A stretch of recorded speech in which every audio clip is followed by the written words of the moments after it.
Saludos para estudiantes y facilitadores. Hoy estamos dando inicio a un nuevo encuentro con la ciencia. Quiero, antes de comenzar nuestra lección, revisar el estudio independiente de la lección anterior. Teníamos que determinar el volumen que ocupaba un mol de sustancia a una temperatura de 0 grados Celsius y a presión ambiente, es decir, a la presión de una atmósfera.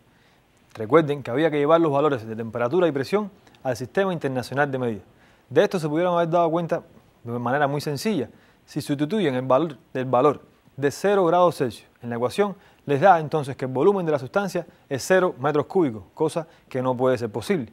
Entonces, veamos algo que quiero que noten. La ecuación que nos quedaba es la ecuación que aparece en pantalla, el volumen. Podíamos calcularlo multiplicando la cantidad de sustancia por la constante de los gases, por la temperatura a la que se encuentra el gas, dividiéndola entre la presión. Esta ecuación tiene ciertas unidades de medida y quiero hacer un análisis de esta debido a su complejidad. En el caso de la cantidad de sustancia se expresa en mol. La constante universal de los gases se expresa en Joule sobre mol Kelvin. Joule está expresado Newton por metro. ¿Por qué lo expreso en Newton por metro? Debido a que la unidad internacional de medida trabajada para el Joule es el Newton por metro, para poder simplificar con los otros valores que tenemos en la ecuación. De esta manera nos queda la ecuación. Simplificamos los mol, simplificamos la temperatura en Kelvin, simplificamos los newton y nos queda entonces metros sobre metros cuadrados. Hallando el inverso del denominador, nos quedaría entonces que esto es igual a metro por metros cuadrados, lo que nos da un valor de metros cúbicos.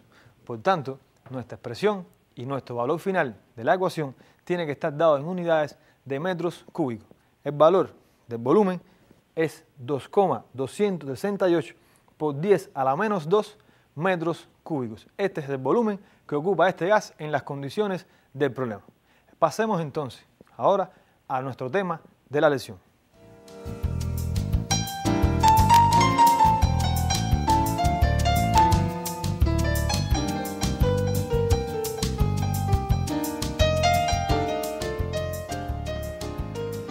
Teoría cinético-molecular, fundamentos de termodinámica. En este caso estamos en presencia de la lección 3, calor, fundamentos de termodinámica, primera parte.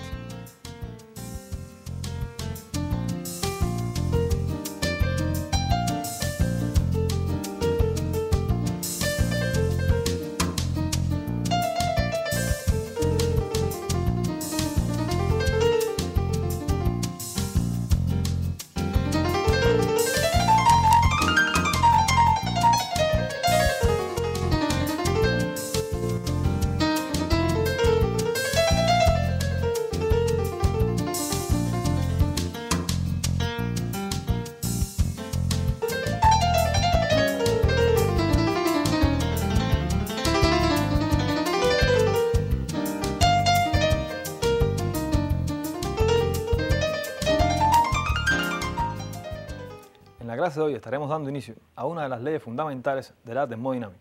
Me refiero a la primera ley. Esta ley establece, bueno, dejemos esto para una parte de la clase, no para ahora. Veamos entonces un concepto que nos ayudará en la clase de hoy.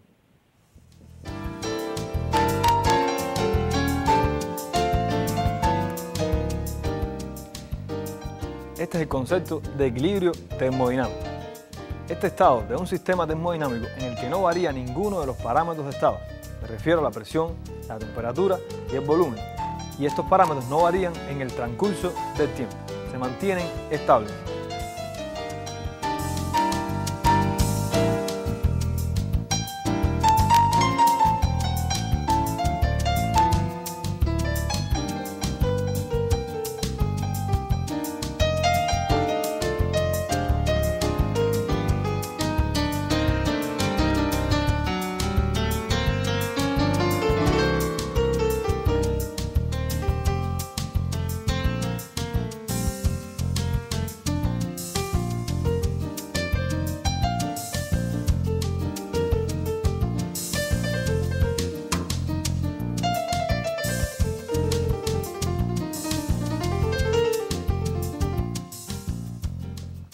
Les voy a dar una pequeña pista de lo que trata la primera ley de la termodinámica. Esta se refiere al análisis energético de un sistema termodinámico, es decir, establece las relaciones entre las energías existentes en el sistema Y me refiero a las que entran y salen del sistema. Recuerden que el trabajo es un proceso de transferencia de energía. Estará presente también en nuestra clase de hoy. Vamos a hacer, antes que nada, un análisis de qué ocurre en un sistema que realiza trabajo sobre el medio ambiente. Veamos entonces la primera de nuestras diapositivas.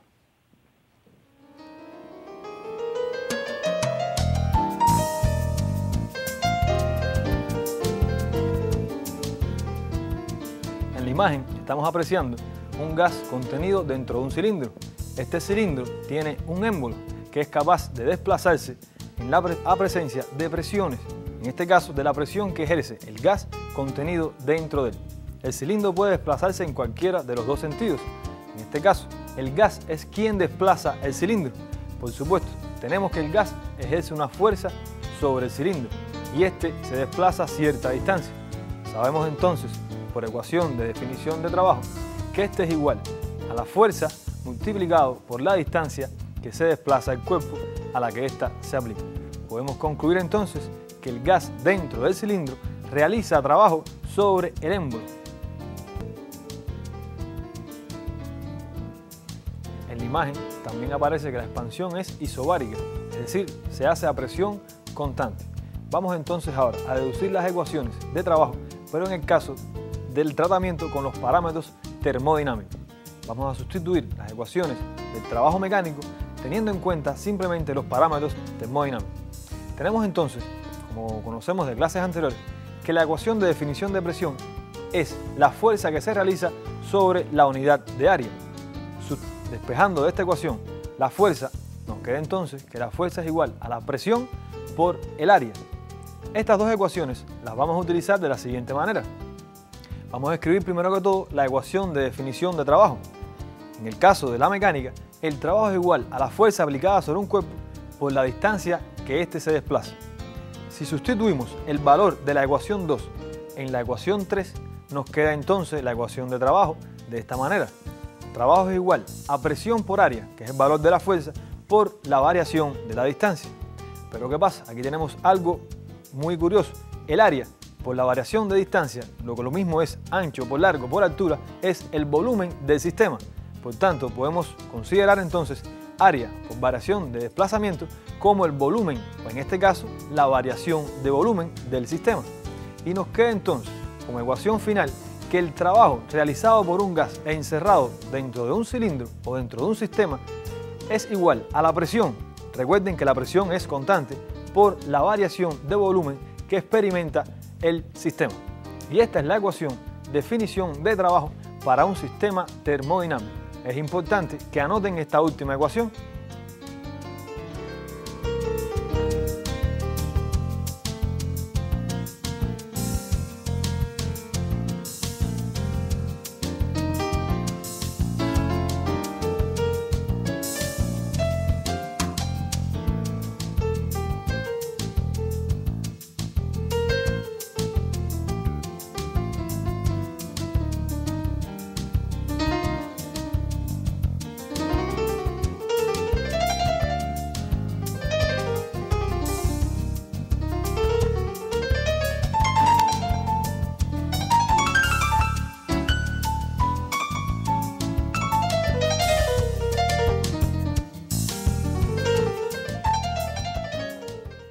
Según análisis matemáticos que hicimos anteriormente, nos queda entonces que el trabajo de un sistema termodinámico es igual a la presión que éste realiza por la variación de volumen que éste experimenta. Vamos a hacer un análisis de esta ecuación. En el caso de nuestro sistema, la presión es constante. Esto está dado a que el proceso es isobárico. Pero nos queda entonces que la variación de volumen es igual al volumen 2 menos el volumen 1. Esta variación puede dar dos valores. La variación de volumen puede ser mayor que 0, en el caso que el volumen final sea mayor, y la variación de volumen nos puede dar también un valor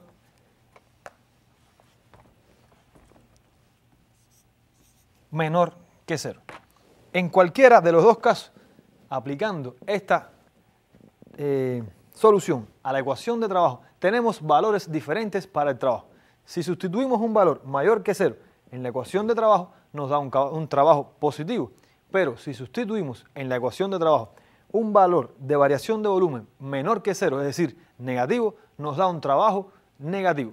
¿Cómo podemos asociar esto a la realidad del sistema? Pues bien, cuando el sistema realiza trabajo sobre el medio ambiente, es decir, desplaza el démpolo en dirección de aumento de volumen, el trabajo que realiza el gas es un trabajo positivo. En el caso contrario, que el sistema sea quien experimente la realización de trabajo del medio exterior a él, el trabajo tiene un valor negativo. Esto, repito, está dado en dependencia de las variaciones de volumen que experimente el sistema. Volumen positivo, trabajo positivo. Volumen negativo, trabajo negativo. Esto lo aplicaremos en los siguientes pasos de nuestra clase. Veamos entonces ahora una deducción de la ecuación de trabajo a partir de una gráfica que representa un proceso isobárico. Veamos.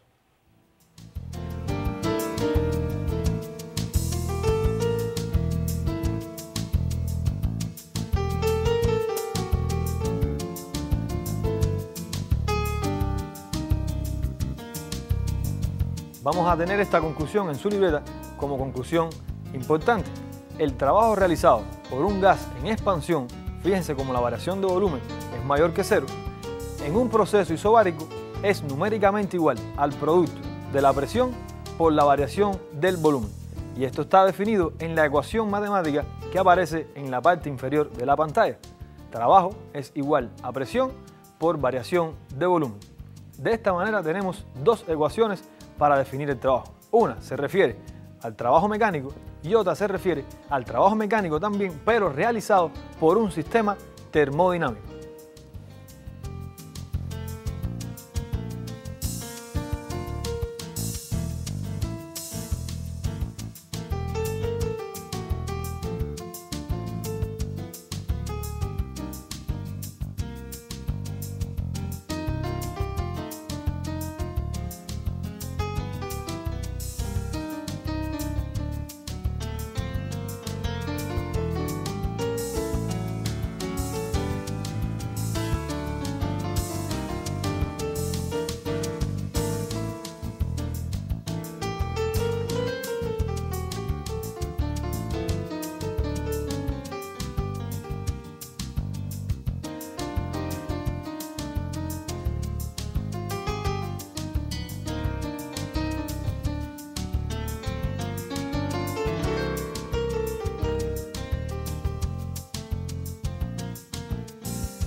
Entonces ahora vamos a pasar a la deducción de la ecuación de trabajo, pero haciendo un análisis de la gráfica de trabajo, es decir, de la gráfica de un proceso isobárico.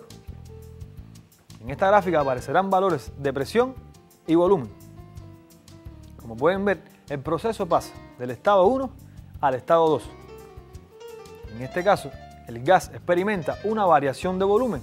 Como pueden ver, el volumen 1 es menor que el volumen 2, lo que significa que el gas se expande y el trabajo es un trabajo realizado por el gas debido a que este es positivo. También tenemos en la gráfica un valor de presión constante. Aquí vamos a determinar el área bajo la curva, en este caso el área bajo la línea recta que identifica el proceso isobárico. Vamos a hacer entonces una analogía matemática. ¿Cómo determinamos el área de un rectángulo? Por supuesto, el área es igual al ancho por el largo de la superficie que deseamos medir su área. De esta misma manera nos queda entonces que el área del rectángulo que aparece en pantalla es igual al ancho, que es A, por B, que es el largo. En nuestra gráfica tenemos valores de volumen y presión. No existen valores de A y B, pero en este caso A es la variación de volumen y B es la presión, que en este caso es constante en todo el proceso. Por lo que nos queda que el área bajo la curva es igual a la presión por la variación de volumen. Entonces podemos concluir otra vez y de otra manera que el trabajo es igual a la presión por la variación de volumen que experimenta el sistema. Quiero hacer notar algo importante. En este caso, esta ecuación se deduce para un proceso isobárico. a presión constante.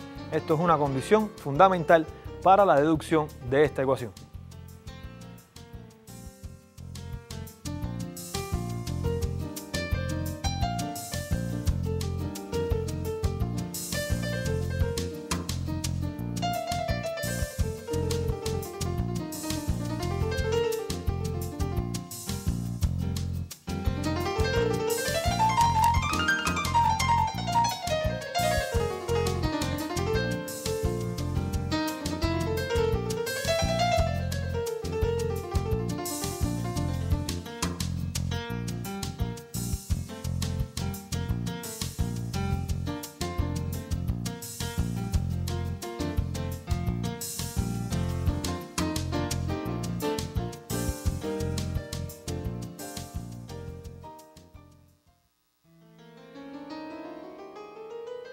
Bien, hemos hecho entonces una deducción del trabajo realizado por el gas.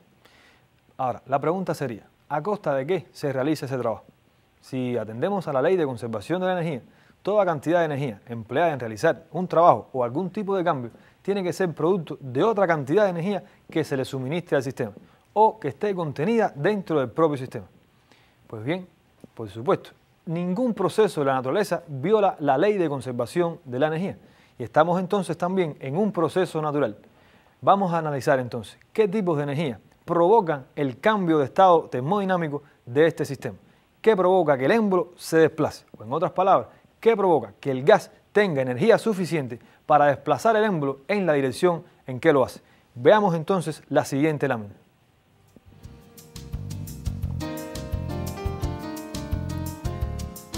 La razón está dada en la energía interna del sistema.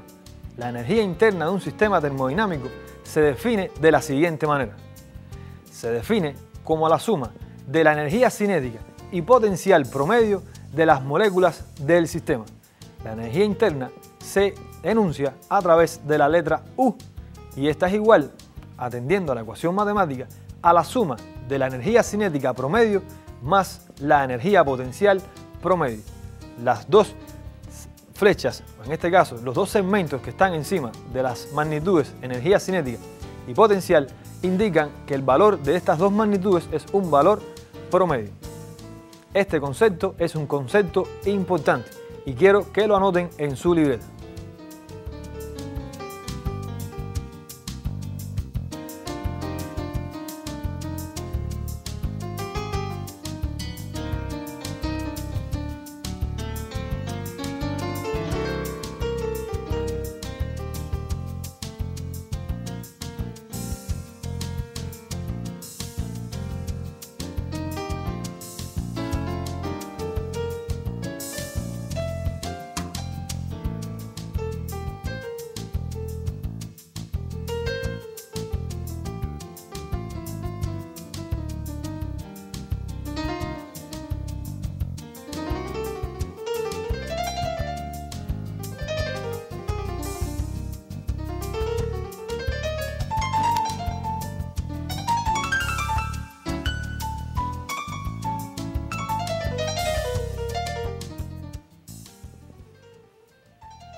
La energía interna es una función que define el estado termodinámico de un sistema. Mientras mayor sea la energía interna de un sistema, mayores serán también las energías cinéticas y potenciales de las partículas que lo componen. Y esta, como dice el enunciado, es una función que define el estado termodinámico del sistema.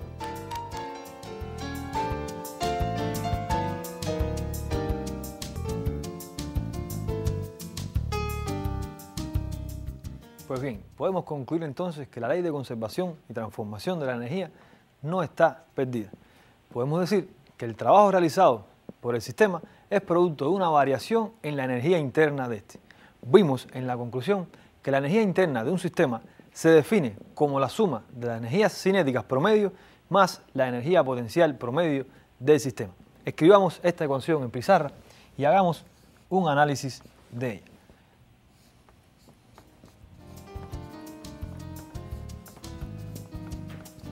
Esta es la definición de energía interna de un sistema. Recuerden que denotamos energía interna con la letra U mayúscula. Pues bien, esta es la suma de la energía cinética y potencial del sistema. Vamos a desglosar un poco más esta ecuación para hacer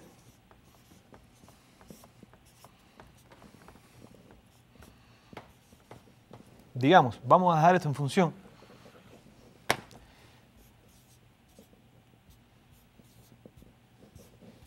de las posiciones. Sabemos que la energía cinética se define como el producto de la masa por la velocidad de las partículas al cuadrado entre 2. Es decir, la energía cinética está dada por la masa de las partículas y su velocidad de movimiento. En el caso de la energía potencial, habíamos definido que esta está definida por las posiciones relativas de las partículas en el sistema. Mientras mayores sean las posiciones, menores serán los valores de energía potencial, claro, para ciertas distancias, ya que a ciertas distancias menores la energía potencial tendrá un valor más elevado. Pues bien, cuando el gas realiza trabajo sobre el émbolo, la energía interna de ese sistema varía. ¿Cómo varía? ¿En aumento o en disminución? Por supuesto, tiene que disminuir. Por tanto, si queremos mantener constante este valor de energía interna, tenemos que suministrar otro valor de energía al sistema. ¿Y qué será lo que podremos suministrar al sistema? ¿Realizaremos trabajo? Pues bien, es correcto, pero podemos suministrar también calor. Vimos en un experimento de clases anteriores que mientras aumentábamos el movimiento interno de un sistema, en este caso era alcohol en la clase, veíamos que su temperatura se elevaba. Si se eleva su temperatura es porque está aumentando la velocidad de movimiento del sistema. No aumenta la masa debido a que esta es constante, aumenta la velocidad. Por tanto, la energía cinética está vinculada, como bien plantea la ecuación, con la energía interna. Pero podemos hacer otro experimento. Cojamos dos recipientes. En uno de ellos vamos a hacer un movimiento constante, movimiento bastante rápido para agitar bien el contenido del recipiente. Y vamos a coger un recipiente de la misma sustancia, con la misma masa, y le vamos a suministrar calor. ¿Qué ocurre con los dos recipientes? Pues bien, correcta. La respuesta es que los dos recipientes aumentan su energía interna y los dos recipientes aumentan su temperatura. Entonces tenemos una equivalencia entre trabajo, calor y energía interna. Estos experimentos, claro, mucho más meticulosos, fueron desarrollados por científicos tales como James Joule y determinaron que la equivalencia entre el calor y la energía interna y el trabajo de un sistema es una equivalencia determinada. No existe cualquier valor para el trabajo realizado por un sistema. Joule notó que al realizar trabajo sobre un sistema, en este caso era un líquido, la energía interna de ese sistema aumentaba en un valor determinado. Claro, Joule lo que pudo medir fue la temperatura del sistema. Podemos concluir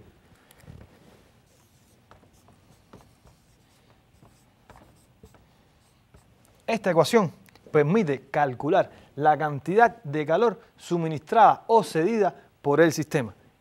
Calor es igual al producto de la masa de las partículas o la masa del sistema, disculpen, por el calor específico, una propiedad de cada sustancia, por la variación de temperatura. Esta ecuación permitió a James Joule determinar cuánto aumentaba la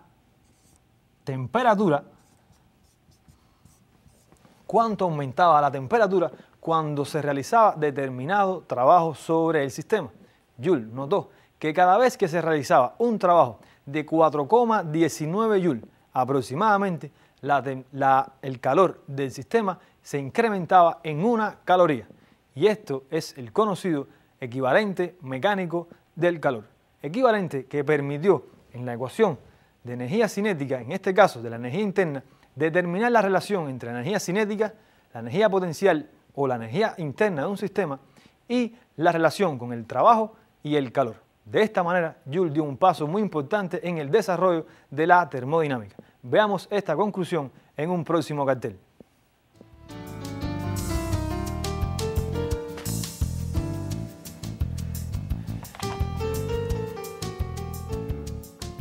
Existe una equivalencia entre el trabajo realizado sobre un sistema y el calor absorbido por este. Esta equivalencia tiene los valores determinados y estos son cada 4,19 Joule de trabajo que se realice sobre un sistema, este aumenta su calor o el calor interno o absorbe determinada cantidad de calor de una caloría. Copien esta afirmación que es de mucha importancia en el desarrollo de problemas de termodinámica.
De esta manera podemos concluir que si un sistema absorbe calor, varía su energía interna y también si se realiza trabajo sobre el sistema, experimenta un aumento de energía interna.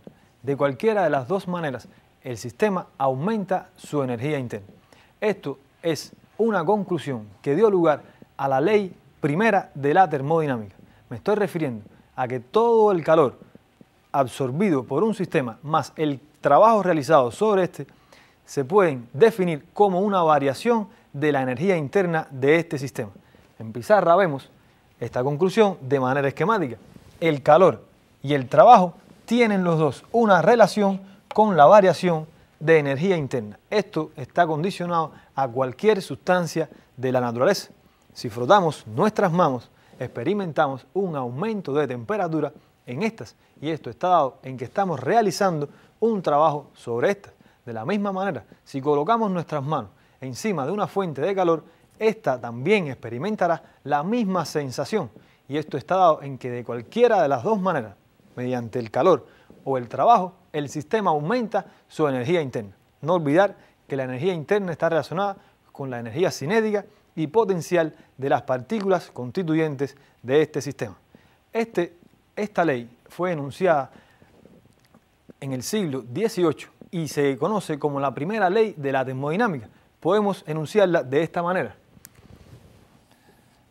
El calor más el trabajo realizado sobre el sistema. Quiero que hagan notar que le pongo el signo negativo porque el trabajo se realiza sobre el sistema. Va a ser igual a una variación de la energía interna de este sistema. Para simplificar esta ecuación, vamos a escribirla de la siguiente manera. Si se cede calor a un sistema, este calor es empleado, 1, en realizar trabajo y 2, en variar su energía interna. Y vamos a hacerla notar por su importancia, con otro color, porque estamos en presencia de la ecuación que define el primer principio de la termodinámica. Si un sistema absorbe calor, entonces este sistema es capaz de realizar trabajo y de aumentar su energía interna. Esto, repito, es la primera ley de la termodinámica y es un enunciado que define la ley de conservación y transformación de la energía. Recuerdan de clases anteriores que la energía mecánica la conservación de la energía mecánica tenía una condición, tenía que estar dada solamente para fuerzas potenciales. Inmediatamente que actuaba el rozamiento, no se conservaba la ley de conservación de la energía mecánica. Y esto está dado a que por el rozamiento hay un aumento de energía interna. Y esta energía no estaba considerada en la ley de conservación de la energía mecánica. Por lo que podemos concluir que el primer enunciado de la termodinámica es una ampliación de la conservación y transformación de la energía. Pasemos entonces a la definición de este enunciado en un cartel.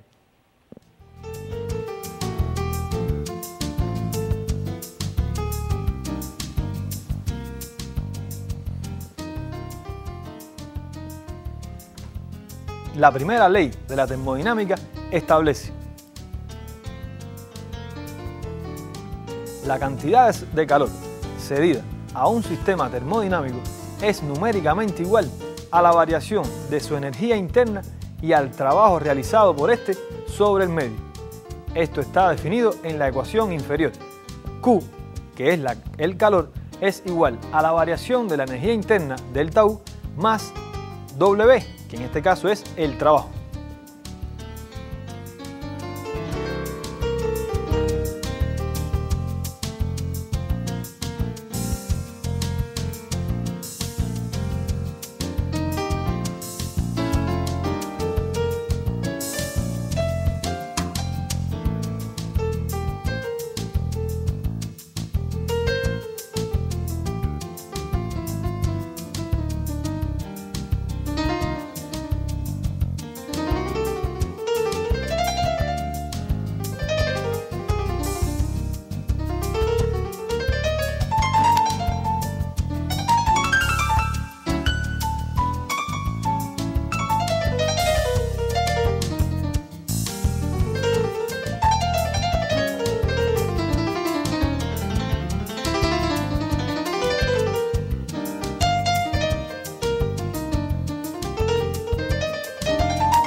Realicemos ahora un ejercicio para reafirmar el enunciado de esta primera ley.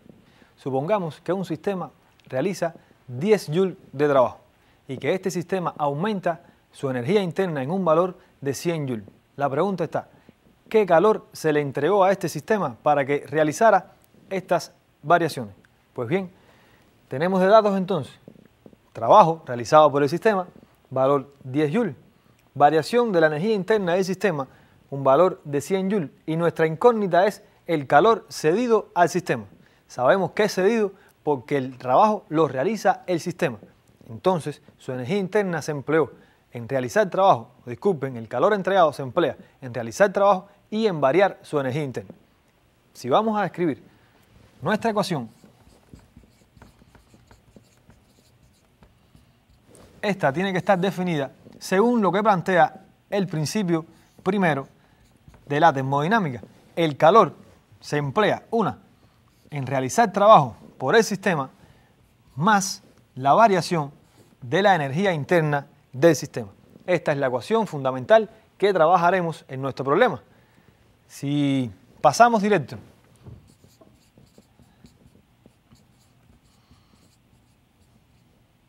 a la sustitución de los datos, nos queda entonces que el calor, en este caso cedido al sistema, es igual a un trabajo de 10 joules más una variación de energía interna de 100 joules.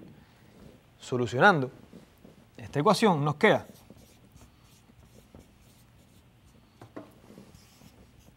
que el calor cedido al sistema tiene un valor de 110 joules. Quiero que noten que el calor aquí está expresado en unidades de joule. Y esto está dado en lo que les explicaba anteriormente. Existe un equivalente entre la caloría y el joule. Y esto está dado por el valor que ustedes debieron de haber copiado. 4,19 joules de trabajo equivalen a una caloría en el caso de un sistema que absorba calor. Y en el caso de un sistema que ceda calor, si cede una caloría, es capaz de realizar 4,19 joules. Ahora, la pregunta está: ¿será capaz de realizar todo ese trabajo? Pues bien, esto será enunciado en nuestra próxima clase. Hasta ahora tenemos que conformarnos con que el principio establece que todo el calor entregado a un sistema es igual al trabajo realizado por este más la variación de la energía interna. Escribamos esta ecuación de otra manera.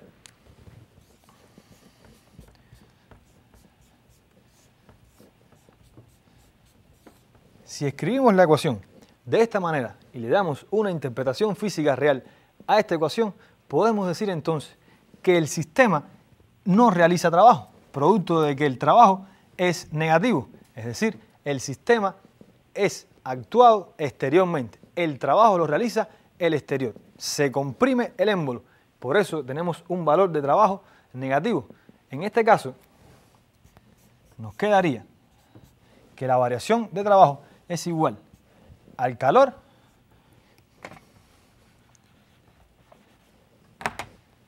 menos la variación de energía interna. El sistema experimenta la acción exterior y esta acción provoca cierto trabajo dentro del sistema.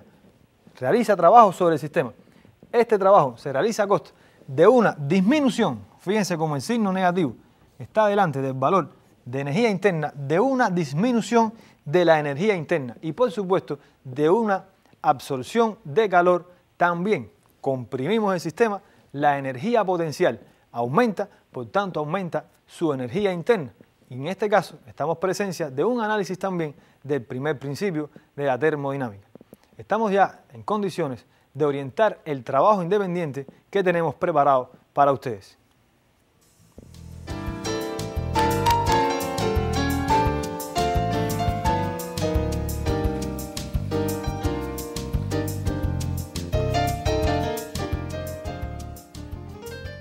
Como trabajo independiente, quiero que vayan a su folleto a la lección primera de termodinámica, en este caso de fundamentos de termodinámica, y realicen los ejercicios 2 y 4 que se encuentran en él.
Como es un primer problema a realizar independientemente, vamos a enunciar cuáles son los pasos a seguir en este. Primero que todo, leemos el problema. Después, extraemos los datos que nos brinda este problema. En pizarra, yo les tengo a ustedes los datos que nos brinda el problema. Un sistema experimenta, en este caso, absorbe 10.000 calorías de calor. Este sistema es capaz de realizar un trabajo de 30.000 joules y le piden qué variación de energía interna tiene lugar en el proceso. Por supuesto, para ello tenemos que hacer uso de la ecuación que plantea la primera ley de la termodinámica. Esta va a ser la herramienta que nos permitirá resolver nuestro problema. Pero hay un detalle que hay que observar en el problema. Tenemos expresado el calor en unidades de calorías y tenemos expresado el trabajo en unidades de Joule. Pues bien, no hay ninguna incongruencia en estos datos. El problema está en que hay que llevar o de Joule a calorías o de calorías a Joule. ¿Cómo hacemos esto? Pues bien, tenemos una herramienta para ello. Sabemos que 4,19 Joule equivalen a una caloría. Por tanto, como queremos determinar la variación de energía interna que experimenta el sistema, vamos a llevar de calorías a Joule. ¿Para qué? Para dar nuestros datos en Joule, en unidades de energía. Para ello tenemos que multiplicar 10.000 calorías por 4,19 Joule. Si 4,19 Joule es el equivalente de una caloría, pues entonces 10.000 calorías será el equivalente de 41.900 Joule. Y entonces nuestro dato de calor nos queda expresado de la siguiente manera: 41.900 Joule. Y este es el dato de calor que nos brinda el problema. Les repito, podemos convertir lo mismo de calorías a Joule que de Joule a caloría. Escogemos el Joule porque estamos expresando nuestra incógnita en valores de energía y por tanto vamos a preferir en este caso los valores de Joule. Estamos ya en condiciones de utilizar la ecuación y esta es la ecuación, les decía, la primera ley de la termodinámica. Nos quedaría nada más sustituir, hallar la solución y responder nuestra pregunta. Este ejercicio se asemeja al segundo. En este caso, en el segundo no hay que hacer ninguna conversión. Tiene un inciso B que es un poco más complejo, pero se los dejo para que desarrollen su intelecto y puedan confrontar con sus compañeros las respuestas. Espero que su facilitador los ayude en la solución de estos ejercicios y nos vemos en un próximo encuentro con la ciencia.